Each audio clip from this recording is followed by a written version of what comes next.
ಸತ್ಯವಾಗ್ಲೂ ಹೇಳ್ತೀನಿ, ನನಗೆ ಪ್ರತಿದಿನ ನಾನು ದೇವ್ರನ್ನ ಪ್ರಾರ್ಥನೆ ಮಾಡ್ತೀನಿ, ಥ್ಯಾಂಕ್ ಯು ಸೋ ಮಚ್ ಅಂತ ಹೇಳ್ತೀನಿ.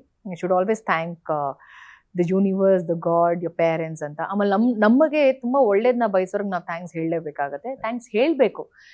ಸೊ ನಾನು ಪ್ರತಿ ಬಾರಿ ದೇವ್ರಿಗೆ ಪ್ರತಿದಿನ ಥ್ಯಾಂಕ್ಸ್ ಹೇಳ್ತೀನಿ. ಅಂದರೆ ಅದು ಈಸಿ ಅಲ್ಲ, ಇಷ್ಟು ವರ್ಷ ಸಸ್ಟೈನ್ ಆಗಿ ಆ್ಯಂಡ್ ಆ ಒಂದು ಡಿಮಾಂಡ್ ಕ್ರಿಯೇಟ್ ಮಾಡ್ಕೊಂಡು ಇನ್ನೂ ಹಾಗೆ ಇರೋದಿದೆಯಲ್ಲ, ಅದು ತುಂಬ ಕಷ್ಟ.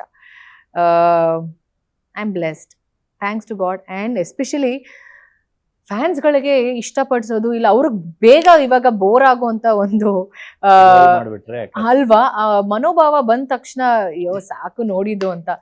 ಇವತ್ತಿನವರೆಗೂ ನಾನು ಎಲ್ಲೇ ಯಾವುದೇ ಜಿಲ್ಲೆಗೆ ಹೋಗಿ ನಾನು ಒಂದು ಕಾರ್ಯಕ್ರಮಕ್ಕೆ ಹೋದಾಗ ಅವ್ರು ಕೊಡುವಂತ ಒಂದು ಪ್ರೀತಿ ಇದೆಯಲ್ಲ, ನನಗೆ ಆ ಕೂಗು ಮತ್ತೆ ಆ ಚಪ್ಪಾಳೆ ವಿಸಿಲ್, ಇದು ನನ್ನ ಒಂದು ಎಕ್ಸ್ಟ್ರಾ ಎನರ್ಜಿ. ನನಗೆ ನಾವು ಪ್ರತಿದಿನ ಊಟ ಮಾಡೋದಕ್ಕೆ, ಸರ್ವೈವ್ ಆಗೋದಕ್ಕೆ ಫಿಸಿಕಲಿ ಊಟ ಮಾಡ್ತೀವಿ, ಕೆಲವೊಂದು ಪದಾರ್ಥಗಳು ಇರಲೇಬೇಕಾಗುತ್ತೆ, ಮ್ಯಾಂಡೇಟ್ರಿ.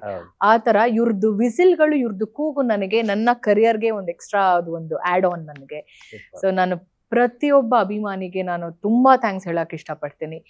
ನಿಮ್ಮ ಪ್ರೀತಿ, ನಿಮ್ಮ ಅಭಿಮಾನ, ನನ್ನ ಮೇಲೆ ನನ್ನನ್ನು ನೋಡೋದಕ್ಕೆ ನಿಮಗೆ ಕೆಲವರು ಅಯ್ಯೋ ಸಾಕು ಅಂತ ಹೇಳೋರು ತುಂಬಾ ಜನ ಇದ್ದಾರೆ. ಅದು ತುಂಬಾ ಜನ ಹೇಳ್ತಾರಲ್ವಾ, ಅದು ಒಂಥರ ಅಟೆನ್ಷನ್. ಅದನ್ನು ನನ್ ನೆಗೆಟಿವ್ ಕಾಮೆಂಟ್ಸ್ ಬರುತ್ತಲ್ಲ, ಅದು ಒಂದು ಅಟೆನ್ಷನ್. ಸುಮ್ನೆ ನೆಗೆಟಿವ್ ಕಾಮೆಂಟ್ಸ್ ನನ್ನ ಸೋಷಿಯಲ್ ಮೀಡಿಯಾ ನನ್ನ ಪೇಜಿಗೆ ಬಂದು ಅವ್ರ ಟೈಮ್ ತಗೊಂಡು ಕಾಮೆಂಟ್ ಸೆಕ್ಷನ್ಗೆ ಹೋಗಿ ನೆಗೆಟಿವ್ ಕಾಮೆಂಟ್ ಮಾಡ್ತಾರಲ್ವಾ, ಅದು ಒಂದು ಅಟೆನ್ಷನ್.